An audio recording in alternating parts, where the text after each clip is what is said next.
people suspected of domestic violence could be banned from their own homes for up to a month, even if there's not enough evidence to charge them.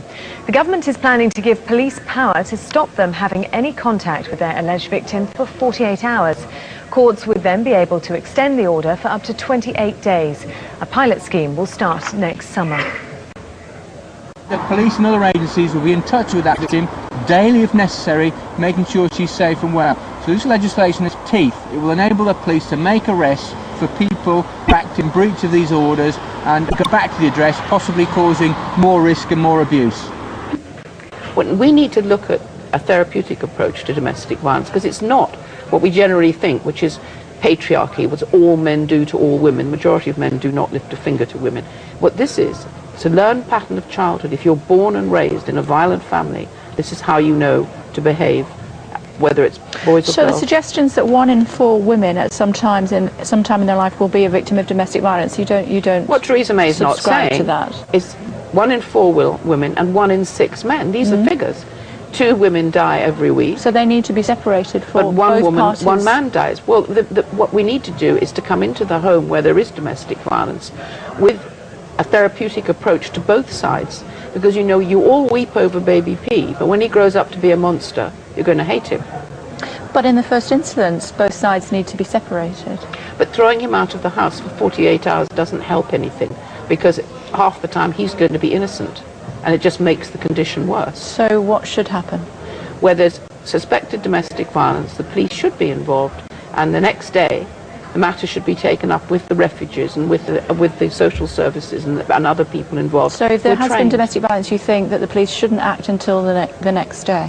I think if they can see evidence of domestic violence, they act immediately. But under this new rule, there's no need for evidence.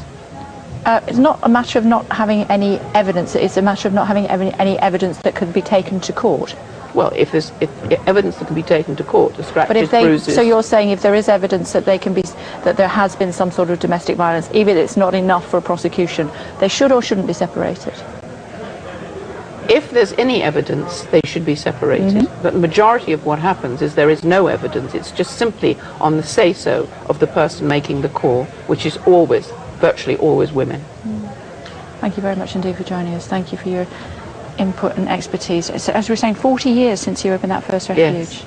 And just remind us, just before I let you go, sorry, just remind us what happened. You had to leave the country for quite a long time, didn't you? Well, because what I'm saying now, there were huge pickets against me. And I was threatened, yes, for daring. This is $1 million industry, domestic violence. And the women who control it are not about to let any kind of evidence in that's going to take away the money. What do you mean by that? They're not going to share the money with anybody. But why do you describe it as $1 million industry? Because it is.